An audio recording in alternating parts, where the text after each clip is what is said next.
Welcome to the first Tech Tip Tuesday of 2018-19 school year.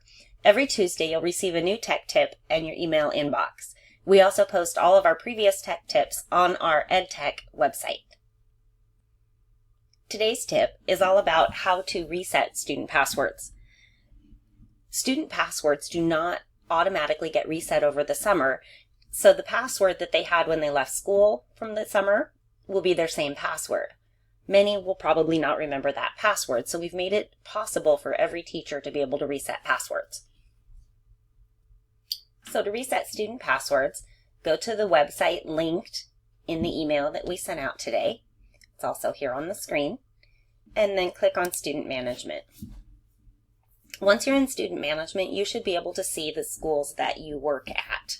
So if I were at Camas High School, I would click on Reset Student Password, and then follow the instructions on the screen. I'm going to click Refresh, and that will populate the list of student names. It takes just a minute to populate. Once it populates, we can search for a specific student's name, and up in the search bar, and then we click next to that student's name. I've chosen a random student, but I'm not going to reset that password.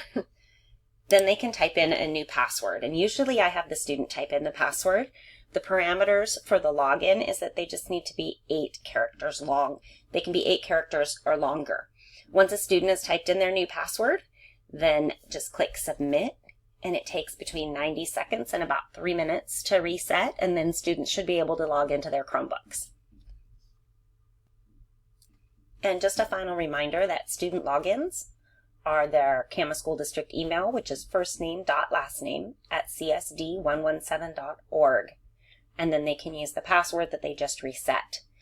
Sometimes students new to the district have their 8-digit birth date as their password, which may log them in the first time, but it's very good practice for them to have their password reset, as that's not a very secure password. So don't forget to subscribe to our YouTube channel, and have a great Tuesday.